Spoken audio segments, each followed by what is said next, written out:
오늘 이 시간 우리에게 주시는 하나님의 말씀은 로마서 1장 20절 말씀입니다. 우리 신약성경 239면에 있습니다. 로마서 1장 20절 한 절 말씀입니다. 우리 신약성경 239면에 있습니다.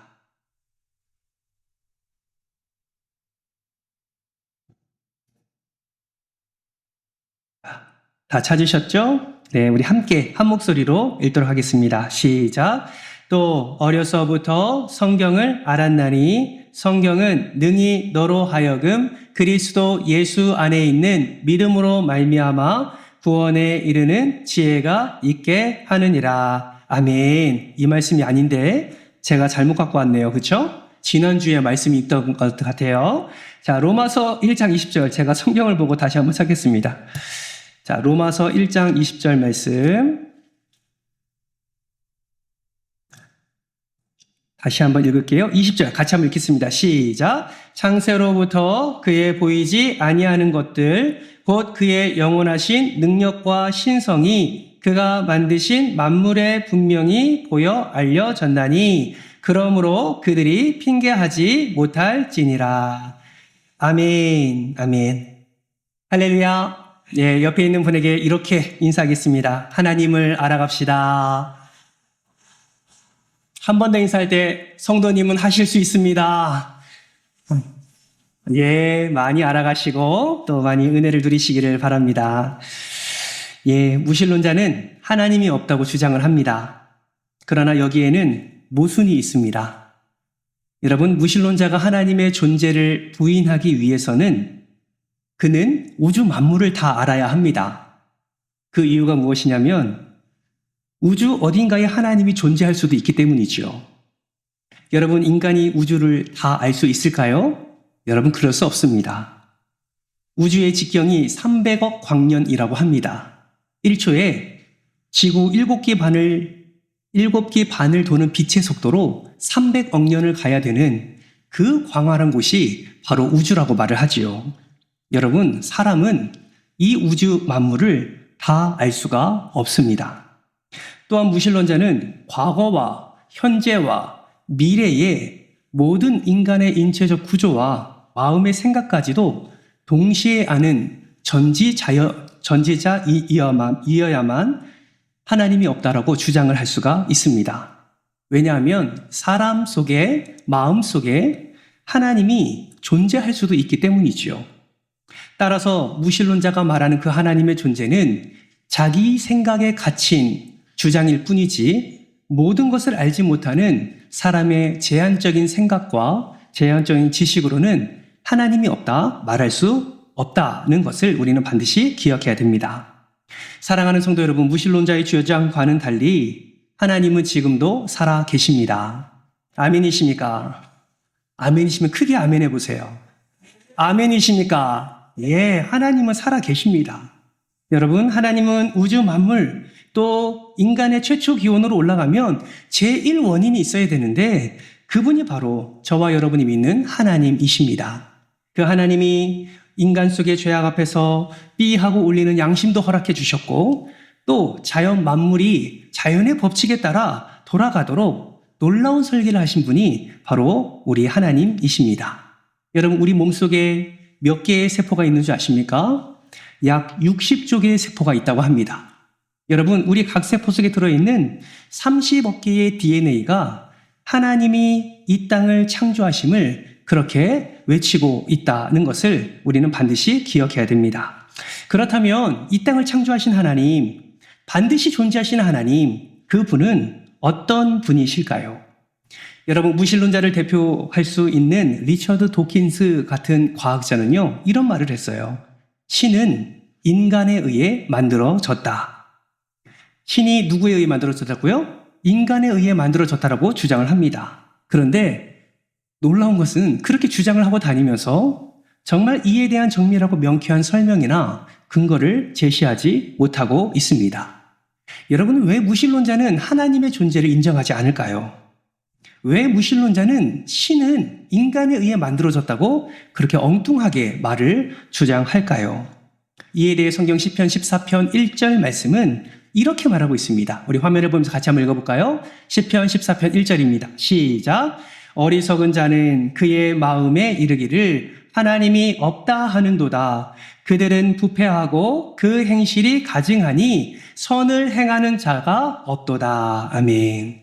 왜 하나님이 없다고 말합니까?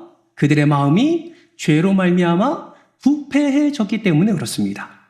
여러분, 부패한 사람의 행실은 가증합니다. 즉, 선을 행하는 자가 없대요. 선을 행할 수 없으니 최고의 선이신 하나님을 발견할 수가 없는 것이죠.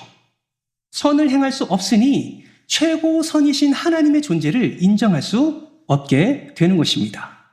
그러니 다른 이들이 하나님의 존재를 말해도 귀가 이미 닫혀 있어서 다른 사람의 말을 듣지 않는 것이죠. 사랑하는 성도 여러분, 혹시 이런 무신론자를 만나본 적이 있으십니까? 혹시 이들과 만나서 대화를 할 때 여러분의 반응과 태도는 어떠하셨습니까?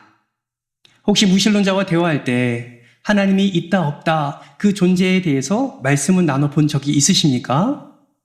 말씀을 나누셨을 때 여러분은 가만히 계셨습니까? 아니면 적극적으로 하나님의 살아계심을 증거하셨습니까? 가끔 이런 분들을 만날 때는 참 막막함이 앞서게 됩니다. 그러나 분명한 것은요, 우리가 아는 만큼 말할 수 있다는 거예요. 우리가 깨닫는 만큼 전할 수 있다는 것입니다. 우리가 확신하는 만큼 무신론자들에게 하나님의 살아계심, 그 하나님의 존재를 우리는 말할 수 있는 것입니다. 오늘 그 하나님에 대해서 배울 거예요. 여러분, 오늘 이 시간 하나님에 대해서 누구보다 분명히 깨닫고 또 기억하셔서 하나님이 어떤 분이신지를 담대하게 선포하는 저와 여러분 되시기를 주님의 이름으로 축복합니다. 그러면 우리가 믿는 하나님은 어떤 분이실까요? 먼저 하나님에 대해서 알기 전에 왜 사람들이 하나님의 존재를 인정하지 않는지 그 이유를 함께 살펴보려고 합니다. 여러분 쓸 준비 되셨죠? 여러분 한번 시트지를 보시면서 함께 적으면서 따라오시기를 바랍니다. 무신론자들이 하나님을 존재하지 않는 이유 첫 번째는 보이지 않기 때문입니다. 그래서 사람들이 뭐라고 말합니까? 하나님 좀 보여줘봐. 보여주면 내가 믿을게 라고 말을 하지요. 여러분 이 말에 여러분은 어떻게 반응하십니까? 여러분 기억하십시오. 하나님은 당연히 안 보이십니다. 그 이유가 무엇입니까? 맞습니다. 영이시기 때문이죠. 하나님은 영이시기 때문에 우리 눈에 보이지 않습니다. 그러면 여러분, 영은 왜 우리 눈에 보이지 않을까요? 영이신데 영은 왜 우리 눈에 보이지 않을까요? 그것은 피조물의 한계입니다. 사람의 한계예요. 우리는 한계를 가진 존재입니다. 우리는 영뿐만 아니라 다른 모든 것을 다 볼 수 있는 존재가 아닙니다. 우리는 뚜렷한 한계가 있다라는 것이죠. 얼마나 뚜렷한 한계가 있을까요? 지금 한번 테스트 해볼까요?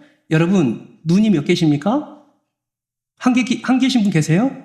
혹시 세 개신 분 안 계시죠? 다 두 개시죠? 눈과 가장 가까운 것이 무엇입니까? 코입니까? 눈썹일까요? 예, 눈썹을 한번 생각해 볼까요? 여러분 지금 볼펜을 다 내려놓으시고 하나, 둘, 셋 하면 너의 눈썹 보지 마시고 여러분의 눈썹을 한번 보십시오. 하나, 둘, 셋. 보십시오. 보입니까? 너무 크게 뜨면 눈알 빠질 수 있으니. 보이십니까? 안 보이죠. 여러분, 눈에서 가장 가까운 것도 우리는 볼 수 없는 존재입니다. 그만큼 우리는 한계가 뚜렷한 거예요. 여러분, 인중 보이십니까? 당연히 안 보이죠.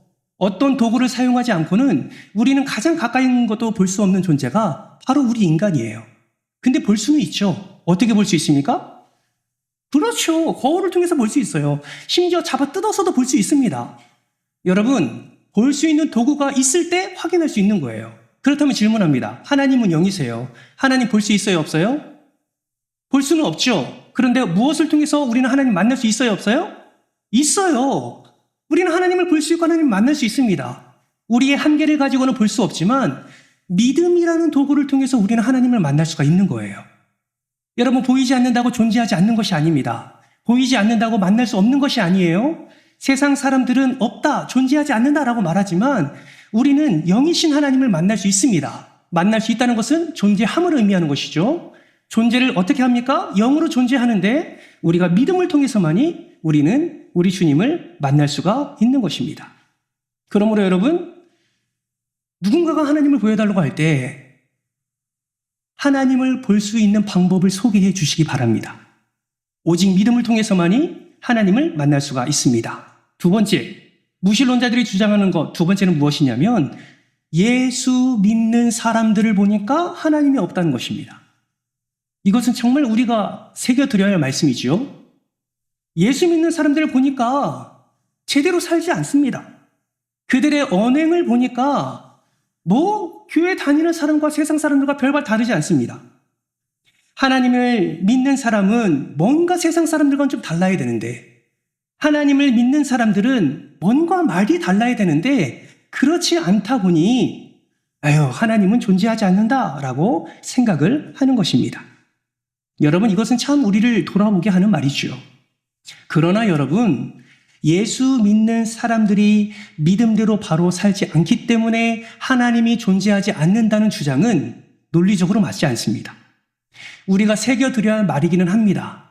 우리가 바르게 고쳐야 될 말이긴 하지만 예수 믿는 사람이 믿음대로 살지 않는 것이지, 믿음대로 살지 않는 그리스도인의 생활의 문제이지, 그 생활이 문제가 있다고 해서 하나님의 존재 자체를 논할 수가 있다 없다? 없다라는 것입니다. 사랑하는 성도 여러분, 우리를 보면서 하나님의 존재를 느낄 수 있도록 그렇게 살아가시기를 주님의 이름으로 축복합니다. 우리의 말과 행동을 통해서 하나님을 나타낼 수 있어요. 제가 반복적으로 말씀하죠. 우리는 성경을 믿고 하나님을 알지만 세상 사람들은 뭘 보고 하나님을 안다고요? 여러분의 말과 행동과 삶을 통해서 하나님을 알아갈 수 있다고요.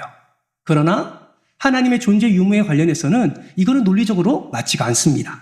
세 번째, 무신론자가 무엇을 주장합니까?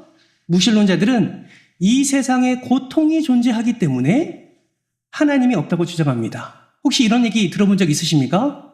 야, 하나님이 있다면 어떻게 그 사고가 나냐? 하나님이 있는데 너 왜 아프냐? 야, 하나님이 있는데 너 왜 암 걸렸냐? 하나님이 계시면 당연히 건강해야 되는 거 아니냐? 하나님이 계시면 이 사고도 막아주셔야 되는 거 아니냐? 하나님이 계시면 이런 얘기 혹시 들어본 적 있으십니까? 여러분, 하나님이 살아 계시다면 모든 고통이 없어야 된다는 생각이 세상 사람들의 생각이기도 합니다. 그런데 여러분 잘 생각해 보십시오. 대부분의 고통이 무엇에 의해서 생기는 줄 아십니까? 대부분의 고통은 우리 인간에게서 유발이 됩니다. 우리의 욕심과 우리의 정욕과 우리의 그 어떠함을 위해서 행하는 우리의 죄로 말미암아 고통이 일어날 때도 있어요. 물론 하나님께서 시험하실 때도 있고 악한 사단이 우리를 걸려 넘어지게 하는 부분도 분명히 있지만 모든 고통이 하나님의 존재 유무를 따지는 그 원인이 될 수 없다는 것입니다. 뿐만 아니라 고통은 이 세상에서 일시적으로 일어나는 거예요. 여러분 알고 계시죠? 그 하늘나라는 눈물도 없습니다. 고통도 없어요. 아픔도 없어요. 이 땅에서만 잠시 경험하는 것이고 뿐만 아니라 그 고통을 통해서 우리에게 허락해 주신 축복도 우리는 생각하지 않을 수가 없습니다. 즉 하나님의 의지를 생각해 볼 때에 고통으로 인해 하나님의 존재를 부인하는 것은 참으로 어리석은 것이다 라고 말할 수 있습니다. 여러분, 이렇게 무신론자들은요, 신의 존재를 믿지 않기 때문에, 그 자체를 믿지 않기 때문에 다양한 이유를 들어서 진리를 거부하고 있습니다. 거부를 위한 거부인 것이죠. 그렇기 때문에 우리는 하나님의 존재를 알 수 있는 방법을 오늘 깊이 깨닫고 이것에 대해서 예수를 알지 못하는 자, 하나님을 믿지 않는 자들을 우리는 잘 설명해 주어야 하는 것입니다. 그렇다면 하나님이 존재하신다면 어떻게 하나님을 알 수가 있을까요? 그 방법이 무엇일까요? 그리고 하나님을 우리는 완벽하게 이해할 수 있을까요? 이 부분에 대해서 함께 살펴보겠습니다. 여러분, 예수님이 혹시 이 말씀하신 거 기억하십니까? 나를 본 자는 아버지를 보았거늘. 이렇게 말한 적이 있으세요? 여러분, 왜 예수님이 나를 본 자는 아버지를 보았거늘 이라고 제자들에게 말씀을 하셨을까요?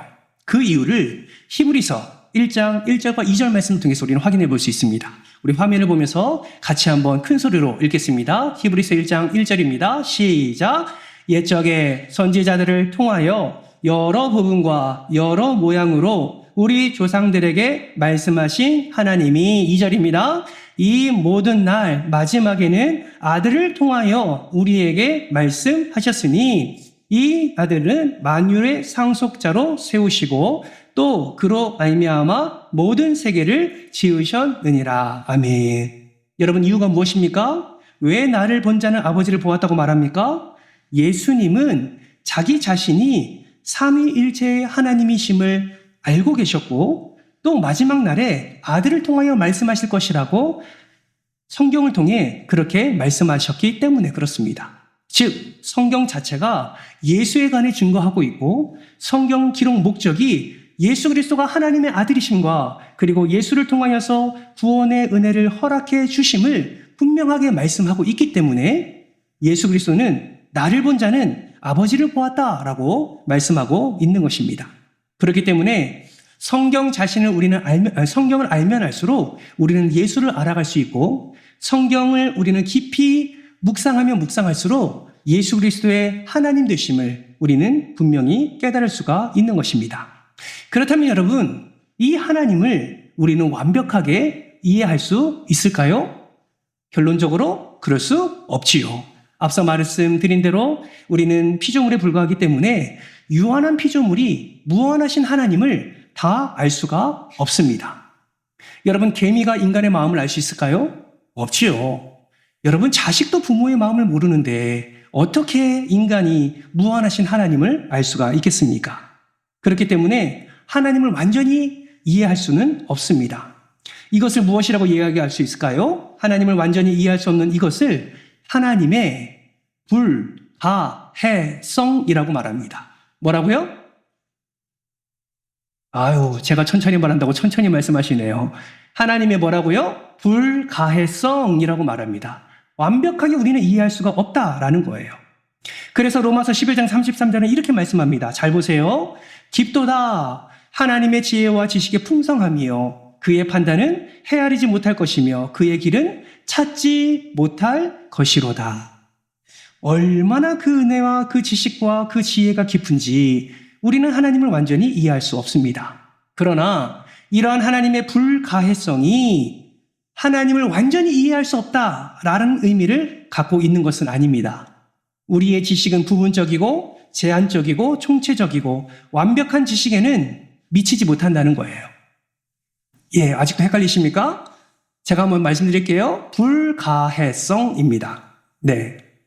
그래서 하나님의 계시를 통해서 우리에게 주시는 하나님에 대한 지식은 굉장히 실제적이고 유용합니다. 그러므로 우리는 하나님을 아는 만큼 우리는 하나님을 드러낼 수 있고 하나님을 아는 만큼 우리는 하나님의 놀라운 은혜를 살아낼 수 있는 것입니다.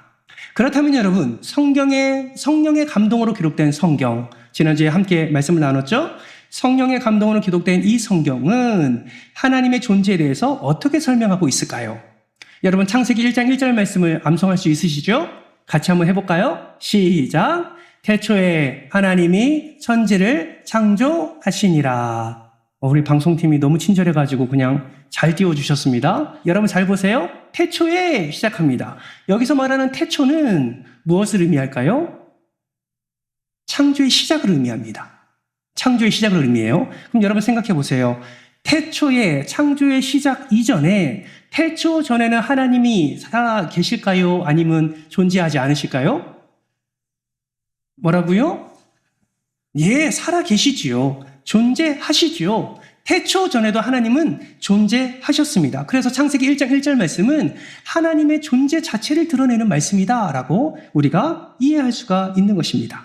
하나님은 태초 전에도 계셨고 그리고 태초 창조의 시작 후에도 계셨고 지금도 계시는 하나님의 그 존재를 우리는 깊이 깨달아야 합니다. 그렇다면 어떻게 존재하셨을까요?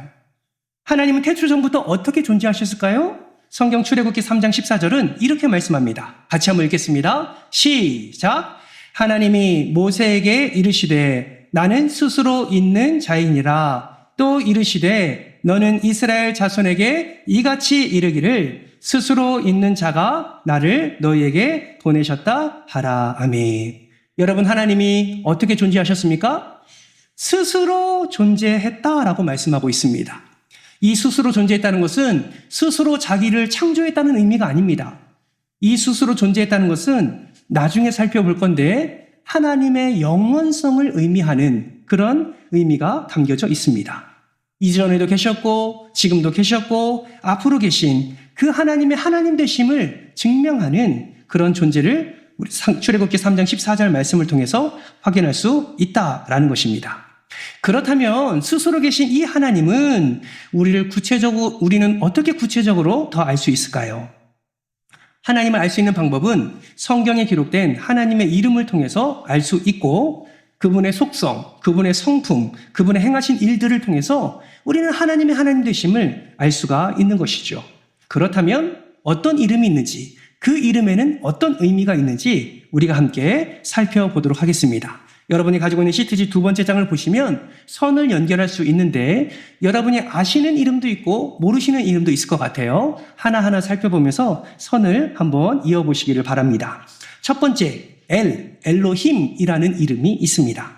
여러분, 이 이름은 어떤 의미가 있냐면 따라서 해봅시다. 강하고 능력 있는 참된 하나님. 이것이 바로 엘로힘이라는 단어에 담긴 하나님의 능력입니다.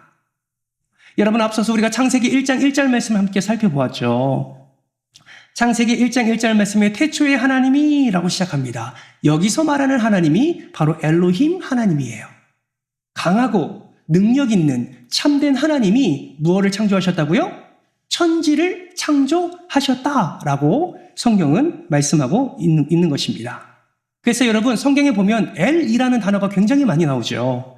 엘이라는 단어는 셈어로 강한 자 또는 하나님을 의미합니다. 그리고 엘은 단수로 표현될 때 엘이고 복수형이 엘로힘이에요. 근데 성경에 잘 보시면 성경에 쓰인 엘로힘 형태는 복수형이지만 단수로 취급이 됩니다. 그래서 온 우주와 세상과의 관계에서 탁월하고 절대적인 참된 하나님을 지칭하는 것이 바로 엘로힘이라는 단어가 그 내용이 담겨져 있다라는 것을 기억을 하시면 됩니다.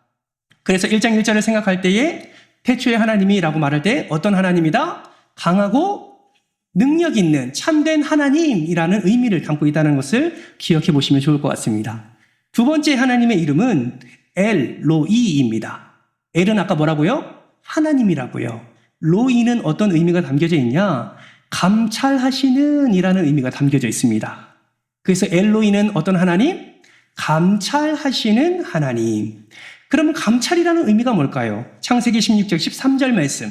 우리 화면을 보면서 같이 한번 읽겠습니다. 13절입니다. 시작. 하갈이 자기에게 이르신 여호와의 이름을 난을 살피는 하나님이라 하였으니 내가 어떻게 여기서 나를 살피는 하나님을 배웠는고 함이라. 아멘.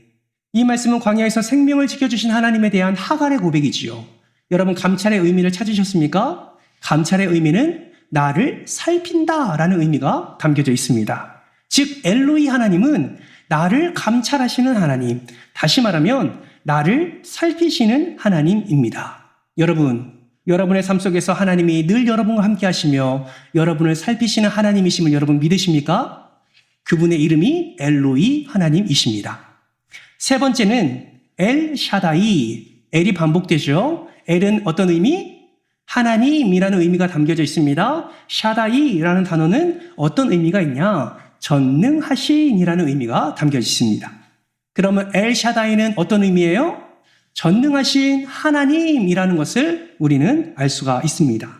창세기 17장 1절 말씀을 보세요. 이렇게 말씀합니다. 아브라함이 99세 때에 여호와께서 아브라함에게 나타나서 그에게 이르시되 나는 어떤 하나님이다? 전능한 하나님이다. 그러면 전능한 하나님은 이름이 무엇이다? 엘샤다이 하나님이다 라고 말씀을 하고 있는 겁니다. 너는 내 앞에서 행하여 완전하라. 우리는 이 사실을 알고 있죠. 약속을 받았지만 사라가 나이가 많아서 임신을 할 수 없는 상태에 있습니다. 그때 나타나셔서 엘샤다이, 자신을 엘샤다이, 전능한 하나님으로 소개하는 내용을 우리는 확인할 수 있습니다.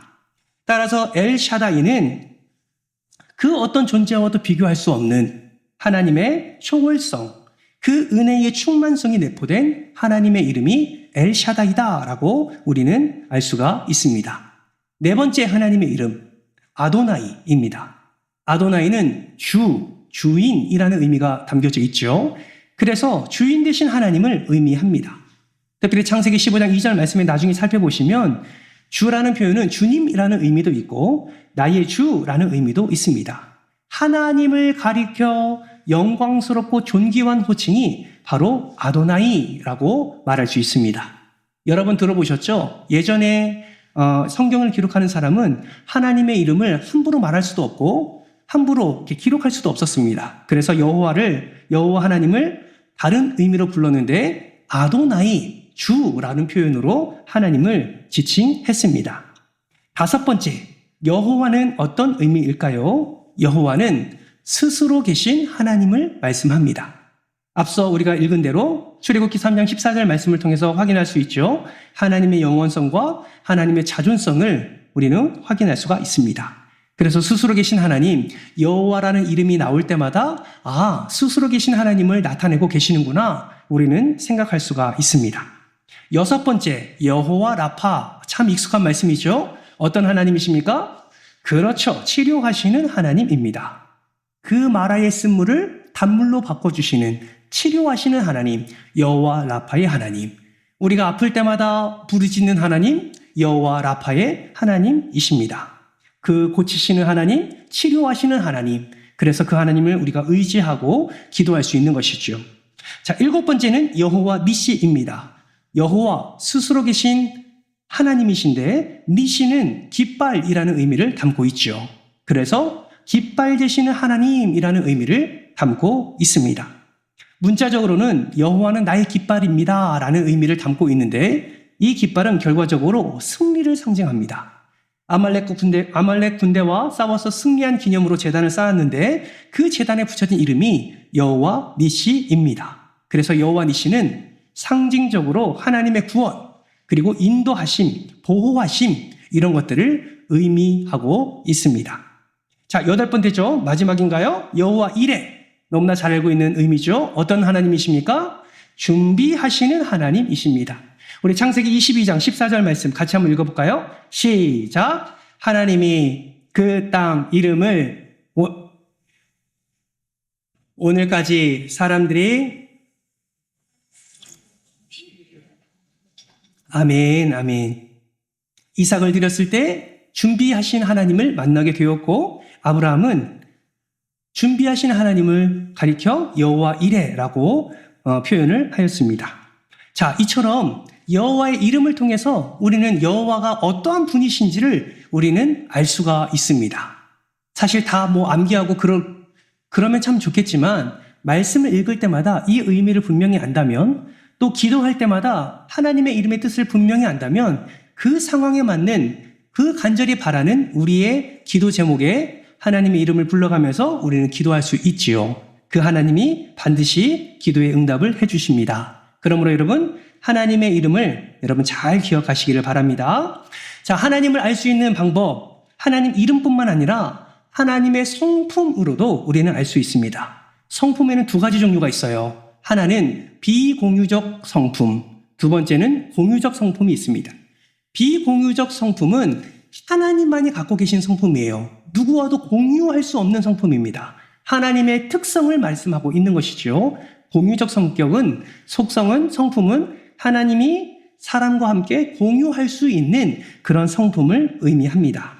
그러면 비공유적 속성부터 우리 함께 찾아보겠습니다. 첫 번째, 욥기 28장 23절 24절 우리 함께 큰소리로 함께 읽어볼까요? 시작. 하나님이 그 길을 아시며 있는 곳을 아시나니 이는 그가 땅 끝까지 감찰하시며 온 천하를 살피시며 아멘. 자, 여러분 욥기 28장 23절 24절 말씀을 통해서 알 수 있는 하나님은 어떤 하나님입니까? 한번 찾아보실까요? 감찰하신대요. 온 천하를 살피신대요. 우리의 길을 아신대요. 뭐가 지금 반복되고 있습니까? 안다가 반복되고 있죠. 그러면 하나님이 무엇을 지금 말씀하고 있나요? 그렇죠. 전지성을 말씀하고 있는 겁니다. 모든 것을 아시는 하나님. 그 전지라는 단어 속에 모든 것을 안다는 의미가 담겨져 있습니다. 두 번째, 예레미야 32장 17절 말씀. 우리 한 절 말씀이니까 같이 한번 읽어볼까요? 시작. 슬프도소이다 주 여호와여 주께서 큰 능력과 펴신 팔로 천지를 지으셨사오니 주에게는 할 수 없는 일이 없으시니이다. 아멘. 여러분 성경을 잘 보세요. 무엇을 말하고 있습니까? 그렇죠. 전능성을 말하고 있습니다. 할 수 없는 일이 있다 없다? 없다. 이 말은 뭐예요? 강한 긍정이죠. 할 수 있다. 모든 것을 할 수 있다라는 하나님의 전능성을 말씀하고 있습니다. 그런데 여러분, 하나님이요, 성경을 보면 하실 수 없는 것이 있어요. 하나님이 하실 수 없는 것이 있습니다. 여러분, 그것이 무엇일까요? 하나님의 본성을 거스를 수가 없어요. 그래서 하나님은 거짓말을 하지 않으십니다. 하나님은 죽지 않으세요. 하나님의 본성을 거스르는 것은 하지 않으십니다. 따라서 전능하다라는 개념을 우리가 어떻게 이해하면 좋냐면 하나님께서 그의 피조물에 대한 모든 능력을 갖고 계신다라고 이해하면 더 정확하게 이해할 수가 있습니다. 자, 세 번째입니다. 시편 139편 8절 말씀. 우리 큰 소리로 하나님의 말씀이니까요. 큰 소리로 함께 읽겠습니다. 시작! 내가 하늘에 올라갈지라도 거기 계시며 수월에 내 자리를 펼지라도 거기 계시니이다. 아멘. 무엇을 말씀합니까? 편재성을 말씀하시는 거죠. 하늘에도 계시고 가장 깊은 수월에도 계시고 어디에나 계시는 하나님, 하나님의 편재성을 말씀하고 있는 것입니다. 여러분 기억하세요. 우리는 시간과 공간의 제약을 받는 자들입니다. 그러나 하나님은 시간과 공간을 초월하시는 분이세요. 그렇기 때문에 하나님은 언제 어디서든 함께 하시고 어디에 계실 수도 있는 분이십니다. 네 번째입니다. 시편 93편 2절 말씀. 이 또한 같이 한번 읽어볼까요? 함께 했습니다. 시작! 주의 보좌는 예로부터 견고히 섰으며 영원부터 계시었나이다. 아멘. 무엇을 말하고 있습니까? 맞습니다. 영원성을 말하고 있는 것이죠. 시간과의 관계 속에서 하나님의 초월성을 분명하게 말씀하고 있습니다. 다섯 번째, 출애굽기 3장 14절 앞서 읽었죠? 나는 스스로 있는 자니라 라고 말씀하신 내용입니다. 무엇을 말하고 있을까요?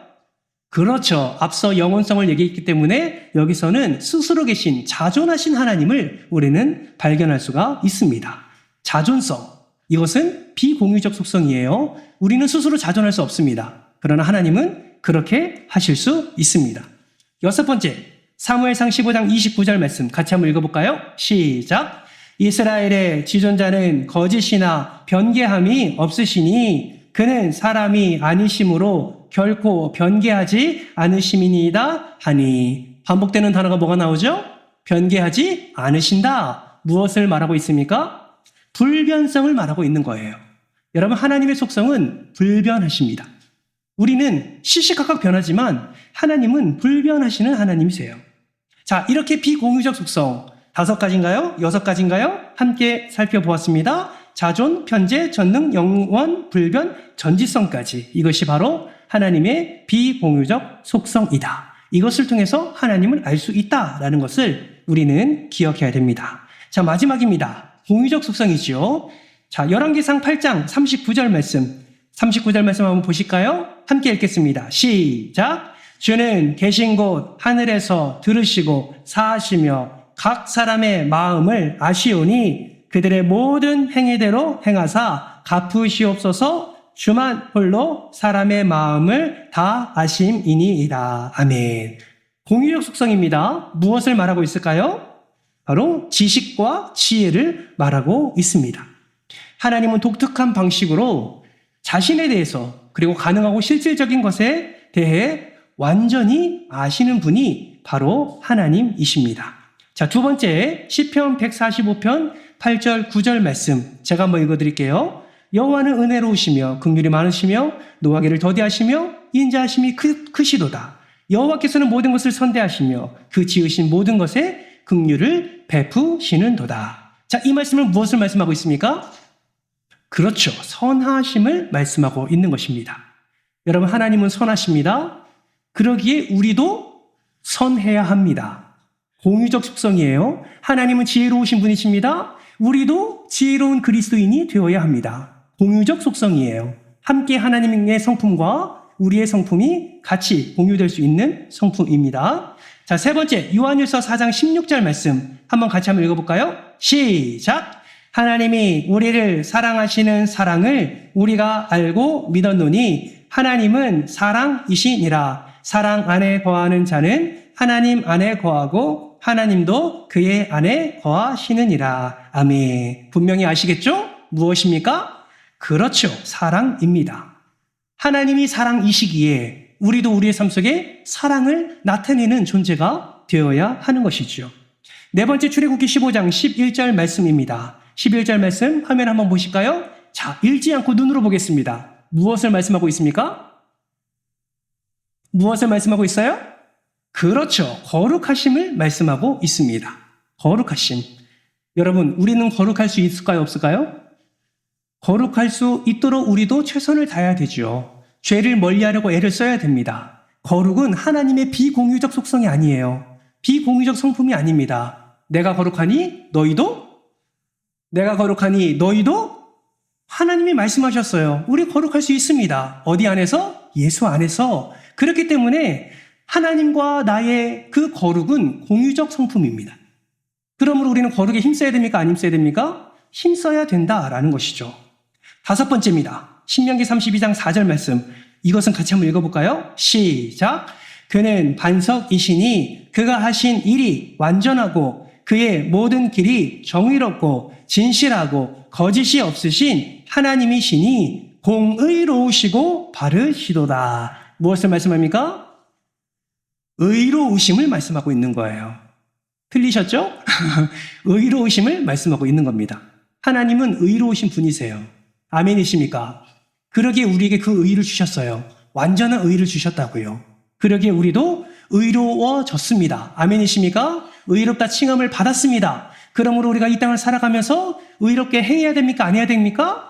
행해야 되지요. 왜요? 우리를 통해서 하나님의 하나님 되심을 나타낼 수 있다니까요. 그러므로 여러분 잊지 마십시오. 여러분 거룩함과 의로움과 사랑과 선하심과 지혜를 우리는 우리의 삶 속에서 드러내기를 힘쓰는 자들이 되어야 할 줄 믿습니다. 다른 거 하지 않으셔도 돼요. 말씀에 순종할 때 자연스럽게 그것이 나타나게 됩니다. 마지막 여섯 번째입니다. 시편 146편 6절 말씀 같이 한번 읽겠습니다. 시작. 여호와는 천지와 바다와 그 중에 만물을 지으시며 영원히 진실함을 지키시며 무엇입니까? 진실하심입니다. 여러분 하나님은 거짓과 허영인 우상들과는 차원이 다른 분이십니다. 언약의 모든 약속들을 신실하게 지키시는 진실하신 하나님이 바로 저와 여러분의 하나님이십니다. 여러분 이거 한번 손 이으시면서 어떤 생각하셨나요? 저는요 이 말씀을 준비하면서도 그렇고 항상 이 하나님에 대해서 함께 말씀을 나눌 때 내가 믿는 하나님이 정말 대단한 분이심을 저는 항상 깨닫게 됩니다. 여러분 자부심을 가지십시오. 여러분이 믿는 하나님은 그저 허접한 신이 아닙니다. 여러분이 믿는 하나님은요 감히 상상할 수 없는 분이시고요. 감히 우리가 생각할 수 없는 분이시고 감히 우리가 판단할 수 없는 분이 바로 저와 여러분이 믿는 하나님이세요. 어떤 신이 영원하시겠습니까? 어떤 신이 자존하시겠습니까? 어떤 신이 편지하실까요? 여러분 우리가 믿는 하나님은 정말 이 우주 만물을 다스리시고 창조하시고 섭리하시는 그 무엇과도 비교할 수 없는 최고의 하나님이심을 여러분 믿으시기를 주님의 이름으로 축복합니다. 그러니까 우리가 제대로 믿어야죠. 그러니까 우리가 똑바로 믿어야 됩니다. 여러분 그 하나님을 우리가 바로 깨닫고 하나님의 비공유적 속성과 하나님의 공유적 성품을 우리가 바로 알아서 정말 하나님이 내 삶 속에서 어떠한 삶을 살기를 기대하시는가를 여러분 깨달으시고 그렇게 공유하며 공유적 성품을 가지고 이 땅을 살아가는 저와 여러분 되시기를 주님의 이름으로 축복합니다. 특별히 하나님의 이름 또 함께 이야기를 나누면서 여러분 정말 지금 상황 가운데 하나님의 이름을 붙잡고 싶은 그 이름이 무엇입니까? 여러 가지 이름 중에 여러분이 정말 지금 꼭 붙잡고 싶은 그 하나님의 이름은 무엇입니까? 그걸 한번 적어보실까요? 그걸 한번 적어보시면서 이따가 기도할 때에 그 이름을 불러가면서 함께 기도하지 않으시겠습니까? 하나님께서는 성경을 통해서 나타내 주신 하나님의 놀라운 이러한 그 하나님의 존재를 우리가 기도할 때에 우리의 삶 속에서 반드시 나타내 주실 줄 믿습니다. 뿐만 아니라 함께 점검해 볼 것은 하나님의 공유적 속성 중에 비공유적 속성은 우리가 접근할 수 없는 그런 영역이기 때문에 공유적 속성 중에 정말 내가 닮아야 할 하나님의 공유적 성품, 하나님의 공유적 속성은 무엇인지를 여러분 한번 시트지에 한번 적어보시죠. 그리고 이번 한 주간 동안 여러분의 삶의 목적과 방향으로 삼아 보십시오. 그리고 그것을 향해 열심히 달려가십시오. 그러면 여러분의 삶을 통해서 하나님의 존재가, 여러분의 삶을 통해서 하나님의 능력이 반드시 나타나게 될 줄 믿습니다. 오늘 이 시간, 이 하나님을 여러분 일부분 살펴보았는데 이것만이라도 우리가 마음에 새기고 하나님을 분명히 알아 하나님께 영광 올려드리는 저와 여러분 되시기를 주님의 이름으로 축복합니다.